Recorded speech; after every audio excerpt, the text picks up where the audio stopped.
گوجرانوالہ ضلع امیر جماعت اسلامی حافظ غلام مصطفیٰ نے کہا ہے کہ تاریخ کی بدترین مہنگائی اور بحران سے دوچار حکومت کی کوئی بھی بات سیدھی نہیں۔ موجودہ اور ماضی کی حکومتوں نے ملکی اور عوامی مفاد پس پشت ڈال کر دنیا میں بدنام کر دیا۔ مشکلات سے نکلنے کے لیے جماعت اسلامی عوام کو خوشحال اور ملک کو استحکام دینے کے لیے پرعزم۔ ان پر خیالات کا اظہار انہوں نے جماعت اسلامی پی پی 63 کے ارکان اور امیدواران کے اجتماع سے خطاب کرتے ہوئے کیا۔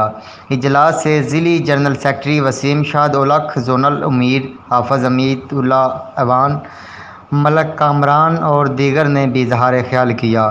انہوں نے کارکنان اور ذمہ داران پر زور دیا کہ کورونا وبا میں جس انداز میں عوامی خدمت سے سبکدوش ہوئے ہیں، اس جذبے کے ساتھ تنظیمی قوت میں بہتری اور اضافہ کی ہنگامی بنیادوں پر مہم چلائی جائے۔